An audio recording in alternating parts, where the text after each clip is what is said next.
हमारे सपने होते हैं और उन सपनों में हमने IBPS AFO की जॉब को बिल्कुल एक राजा की जॉब की तरह एज्यूम किया होता है। IBPS AFO अगर ये है तो आपको अपनी प्रिपरेशन यहाँ तक करनी है।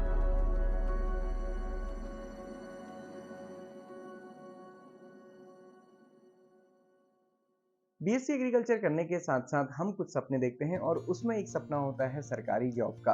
और सरकारी जॉब के सपने को बहुत हद तक साकार करता है IBPS AFO, क्योंकि ये एक ऐसा एग्जामिनेशन है जो हर साल आता है और अच्छी वैकेंसीज लेके आता है। और सबसे बड़ी बात है, इसमें सैलरी अच्छी होती है, बेनिफिट अच्छे होते हैं, अलाउंसेस अच्छे होते हैं, लाइफ सेट है। प्रमोशन इतना हो सकता है कि आप एक बैंक के CMD बन सकते हैं। तो दोस्तों डेफिनेटली एक अच्छी जॉब है। बट जैसे हम कहते हैं ना कि हर एक सिक्के के दो पहलू होते हैं, तो वैसे ही इस सिक्के के भी दो पहलू हैं। और आज अपनी इस वीडियो में हम यही डिस्कस करने वाले हैं। तो बहुत स्वागत है आप सभी का। मेरा नाम है Kailash Tiwari, ex AFO union bank of India. तो दोस्तों मेरा 4 साल का एक्सपीरियंस रहा as an AFO agriculture field officer union bank of India. और उसके बाद से मैं स्टूडेंट्स के बीच में गाइडेंस और पढ़ाने से रिलेटेड चीज़ों में लगा हुआ हूँ। मैं इस पूरी जर्नी के बीच में आपको कुछ इंपॉर्टेंट चीज़ें बताना चाहता हूँ जो आपके करियर मेकिंग या फिर उसकी गाइडेंस से रिलेटेड चीज़ों के लिए, या फिर अपने जीवन को, या हम कह सकते हैं ना, जो अपने करियर को शेप देने के लिए उसमें बहुत हद तक साकार हो सकते हैं।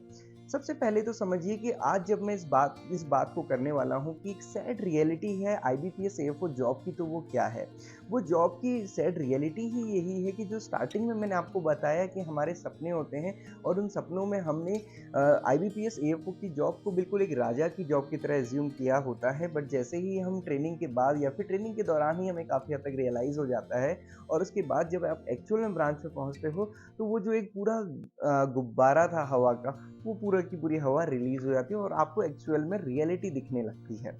अब ये होता क्यों है? वो ये इसलिए क्योंकि देखो, समझिए इस बात को, IBPS AFO एक टाइप का एग्जामिनेशन है, UPSC दूसरे टाइप का एग्जामिनेशन हो। अब आप कहेंगे सर ये क्या कंपैरिजन है? ये कंपैरिजन बहुत सही है इस बात को समझने के लिए, क्योंकि आप इमेजिन ऐसे ही करते हैं जैसे IBPS AFO या फिर AFO बनने के बाद किसी भी सरकारी बैंक में आप बिल्कुल एक IAS के बराबर हो जाएंगे। IAS के बराबर होने का क्या मतलब है? IAS होने के बराबर का मतलब ये है कि UPSC के लिए अगर कोई भी स्टूडेंट प्रिपेयर कर रहा है, मान लीजिए कि उसने 2 साल करा, 3 साल करा, 4 साल करा, टाइम लग भी गया, तो उसके बाद वो बना क्या, IAS या IPS? डेफिनेटली उसके बाद वो प्रिपरेशन नहीं करेगा, क्योंकि वो एक सबसे ऊपर की पोजीशन है। सो वहाँ पे तो सारी चीज़ें जायज़ होती हैं। बट यहाँ पे आप समझिए, आपने IBPS AFO को ऐसे इमेजिन किया जैसे उसके बाद कुछ है ही नहीं, सब कुछ तो वही है। बट ऐसा होता नहीं है। जैसे ही मैंने आपको बताया कि आप बैंक ज्वाइन करते हैं, फिर आपको रियलिटी सामने आने लगती है। रियलिटी क्या होती है? रियलिटी ये होती है कि आपको लगता है कि यार हमें काफ़ी वहाँ पे चीज़ें बेहतर मिलेंगी, जिसमें एक सैलरी होती है डेफिनेटली अच्छी मिलेगी, अलाउंसेस मिलेंगे, और आपको लगता है कि बहुत सारा टाइम भी मिलेगा। बट ऐसा नहीं होता टाइम के कंटेक्स्ट में। होता क्या है, सैलरी अच्छी होती है, अलाउंसेस अच्छे होते हैं, बट साथ ही साथ IBPS AFO ज्वाइन करने के बाद एक जो एग्रीकल्चर ऑफिसर होता है उसके पास नॉर्मल PO से ज़्यादा काम होता है। कैसे? उसको पहले ही दिन से लोन देखने हैं, एग्रीकल्चर लोन, और साथ ही साथ में रिकवरी प्लस बैंकिंग का बाकी सारा काम आप रूटीन बैंक में भी, रूटीन ब्रांच में जितने भी काम होते हैं वो भी करेंगे। उसके अलावा डिफरेंट डिफरेंट टारगेट्स हैं, फाइनेंशियल इंक्लूजन के, या फिर बहुत सारी चीज़ें, ये सारी चीज़ें करते हैं। इन सब के बीच में होता क्या है, टारगेट आपको दिए जाते हैं आपके रीजनल ऑफिस या फिर जो भी सर्कल ऑफिस है, जिस भी बैंक में जो भी सिस्टम है उसके द्वारा, और साथ ही साथ आपके सामने कस्टमर्स की लाइन खड़ी होती है जिनको भी आपको सर्व करना होता है। और ऐसे टाइम पे आप बहुत सारी चीज़ों पे घिरे होते हैं और आपको समझ नहीं आता कि क्या करें क्या ना करें। और फिर ऐसे में आपको लगता है मैं जो काम कर रहा हूँ क्या वो सार्थक है, क्या यही मेरे लिए सबसे बेस्ट है, या इससे भी बेहतर कुछ हो सकता है। और वहाँ पे रियलाइज़ होने लगता है कि यार मैं ये जो टाइम अपना लगा रहा हूँ, इससे अच्छा मेरे अंदर पोटेंशियल ज़्यादा है, मैं कुछ और करूँगा। सो दोस्तों ये रियलाइजेशन तब होता है जब हम बैंक में जाते हैं। उससे पहले हम कितनी ही बातें करते हैं, बच्चे बोलते हैं कि सर हम जिस दिन वहाँ चले जाएंगे उस दिन देखेंगे, या बच्चे ये बोलेंगे कि हमें वहाँ पे भेज दो, हम दुगना काम कर लेंगे। बट ऐसा होता नहीं है। आप खुद सोचिए, आज से 10 साल पहले आप जहाँ पे थे तब क्या सोचते थे और अभी क्या सोचते थे ना, तो डिफरेंस होता है। सेकेंड इंपॉर्टेंट पॉइंट होता है, इस बीच में जो हमने डिस्कस किया कि यूपीएससी का एग्जामिनेशन और IBPS AFO का एग्जामिनेशन, हमने किया कि IBPS AFO को बिल्कुल इक्विवेलेंट रख दिया, कैसे, यूपीएससी के, जो कि है नहीं। और दूसरी चीज़ है कि जॉब में तो डिफिकल्टी है ही, डिफिकल्टी तो डेफिनेटली होगी ना। आपको कोई भी सैलरी देगा, कोई भी ऑर्गेनाइजेशन है, चाहे गवर्नमेंट है, प्राइवेट है, कैसा भी है, स्टार्टअप ही क्यों ना है, तो वहाँ पे आपको डेफिनेटली मेहनत करनी पड़ेगी और उनको भी उसके बदले में कुछ देना ही पड़ेगा। अब वो किसके लिए कितना हेक्टिक होता है, ये डिफरेंट चीज़ होती है। इन पूरी चीज़ में दिक्कत दिक्कत यहाँ से शुरू होती है कि जब आप सिर्फ एएफओ ही अपने टारगेट को लेके चलते हैं, मतलब आप ग्रेजुएशन के बाद सिर्फ एक ऑप्शन को लेके चलते हैं और आप इफ या बट पे बात नहीं करते। मतलब ठीक है, आपको प्रिपेयर करना है, नो डाउट ये बेस्ट जॉब है, मैं कई बार इसको रिपीट करूंगा कि बैंकिंग, आईबीपीएस, एएफओ की पोस्ट पे ग्रेजुएशन के बाद 65-75 प्लस सैलरी, 75,000 प्लस सैलरी देना, ये एक बहुत बड़ी बात है और हम कह सकते हैं कि एक अच्छा ऑप्शन है। बट समझने की बात क्या है, समझने की बात यहाँ पे ये है कि सिर्फ यही एक ऑप्शन है, ये मान के ना हम चले। सो दिक्कत यहीं पे होती है जब पूरे टाइम हम आईबीपीएस, एएफओ की ही बात करते हैं और ग्रेजुएशन के बाद सिर्फ इसी ऑप्शन को लेके चलते हैं। अब इसके पीछे रीज़न क्या है ये हम डिस्कस करेंगे, क्योंकि इसका महिमा मंडन ही ऐसे किया गया है जैसे इसके अलावा कोई दूसरा ऑप्शन ही हमारे पास ना हो।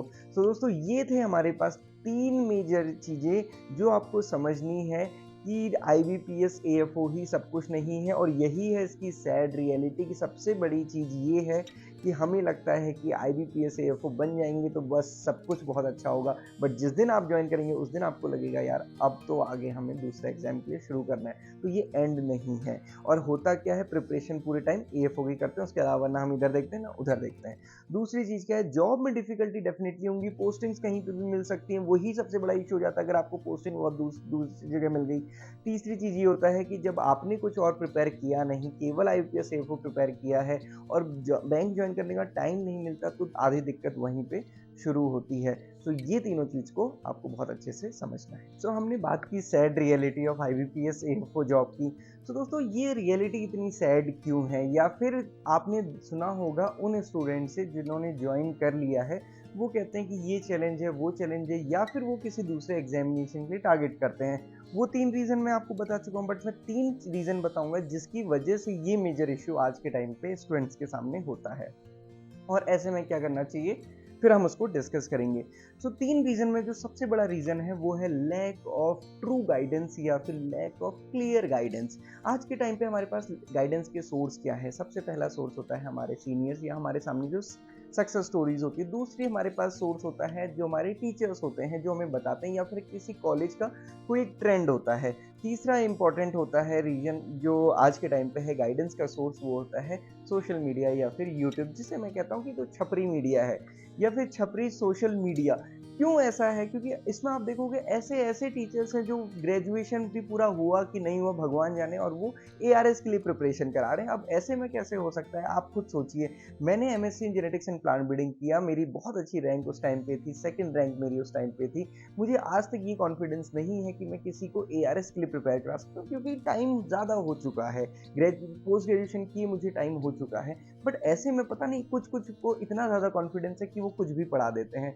ऐसा नहीं है कि आप ये कहेंगे कि सर पढ़ाने के लिए तो कोई कुछ पढ़ा सकता है, क्या पता उसको नॉलेज वाकई में हो सकता है, बट कितनी नॉलेज होती है वो आपको देखने से ही पता चल जाएगा। तो सबसे इंपॉर्टेंट चीज़ है कि लैक ऑफ क्लियर गाइडेंस का ना होना। कोचिंग इंस्टीट्यूट की अपनी एक अलग बाध्यता हो सकती है जिसकी वजह से वो आपको बताएं कि आईबीपीएस, एएफओ ही सबसे अच्छी जॉब है, बस ये कर लिया तो सब कुछ है। तो उन्होंने क्यों नहीं कर लिया, फिर वो क्यों लगे हुए हैं कोचिंग में? ये चीज़ आप सोचिएगा और ये बात आप उनसे भी पूछ सकते हैं। सेकेंड इंपॉर्टेंट चीज़ है, जो सबसे बड़ी चीज़ है, वो होता है हमारा फियर। फियर किस चीज़ का?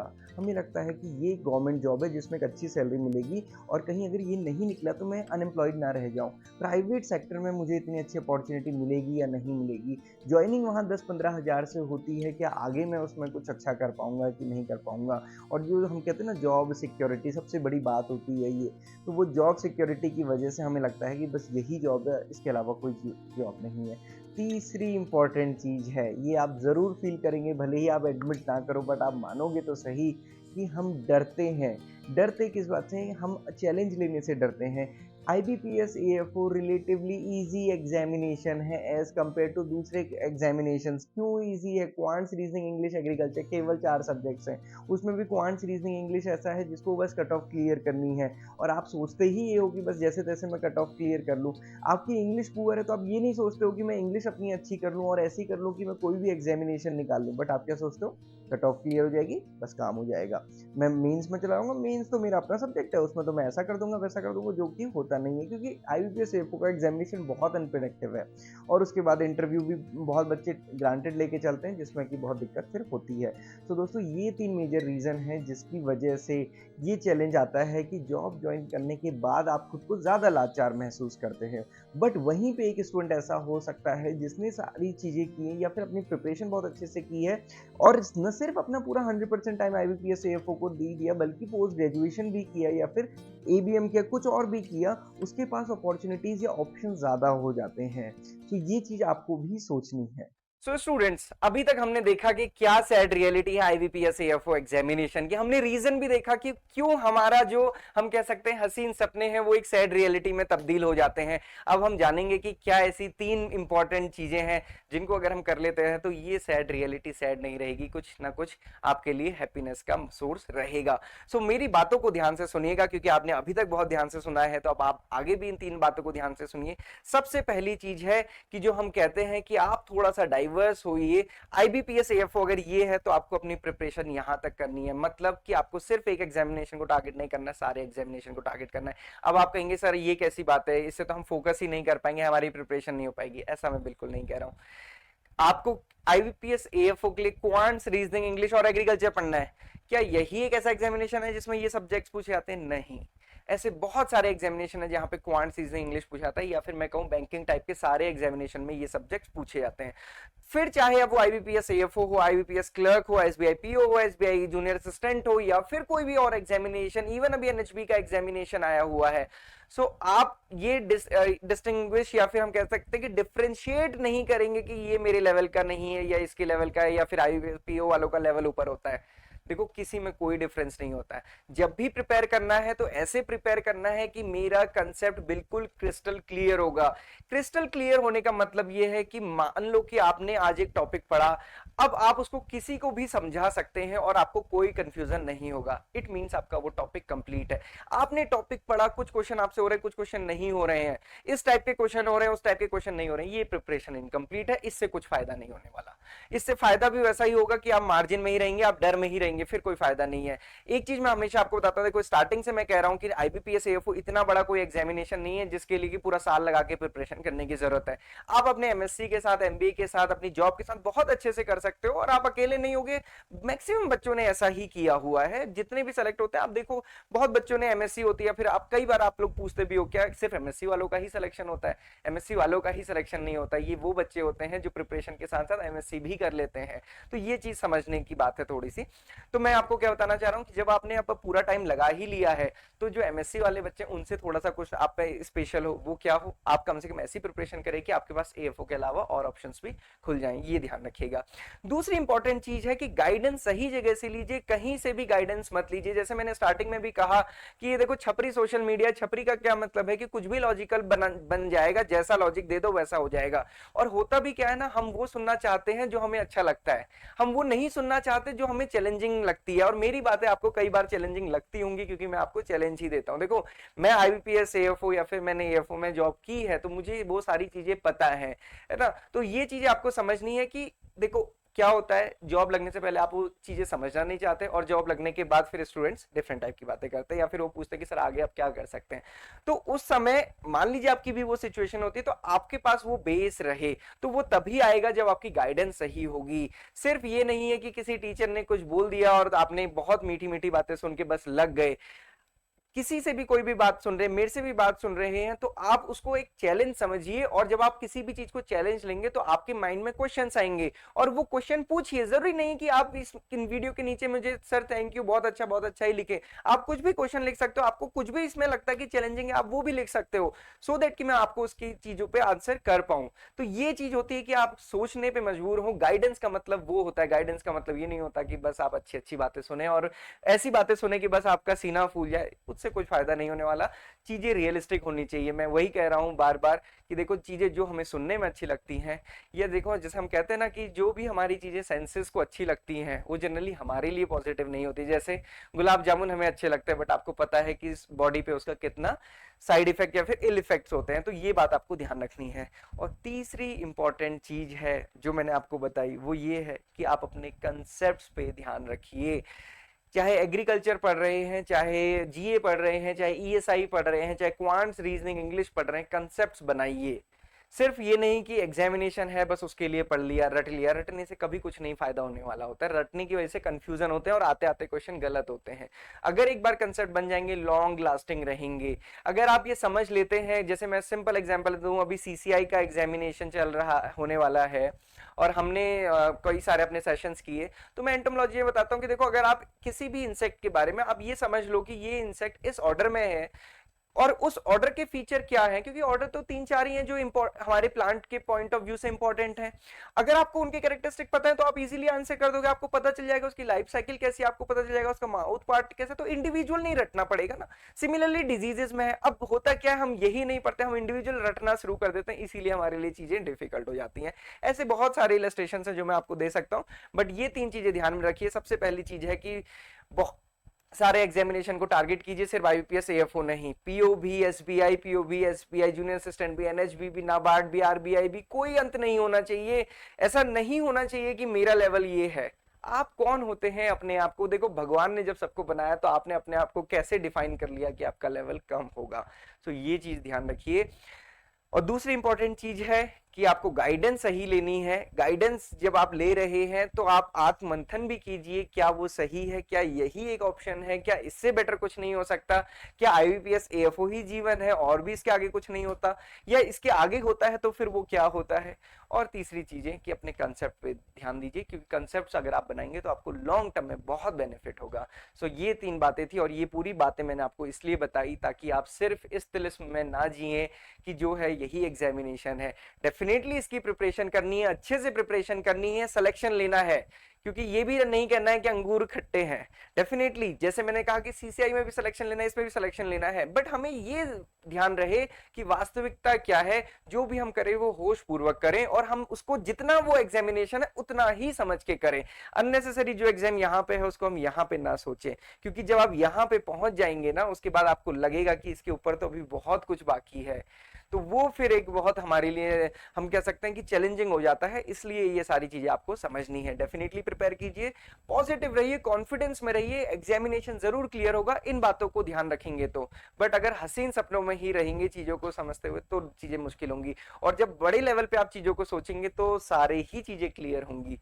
ट्रस्ट मी, बहुत सारे स्टूडेंट्स का यही सारी जर्नी रही है। सक्सेस स्टोरीज आप देख सकते हैं। Thank you for watching this video. कोई भी डाउट क्वेरी क्वेश्चन के लिए आप मुझे टेलीग्राम में या फिर कहीं पे भी कमेंट बॉक्स में मैसेज कर सकते हैं, मैं आपको रिप्लाई जरूर करूंगा। टेलीग्राम के लिए मैं आप एक चीज और बोल दूं कि टेलीग्राम में अक्सर क्योंकि मैसेजेस ग्रुप्स वगैरह बहुत सारे होते हैं, तो कई बार आप मैसेज करते हैं वो बहुत नीचे चला जाता है। आप मुझे रिमाइंडर डाल दीजिए करिए, जब भी मैं देखूंगा मैं इसको जरूर आंसर करूंगा। Thank you for watching this video and have a great day ahead.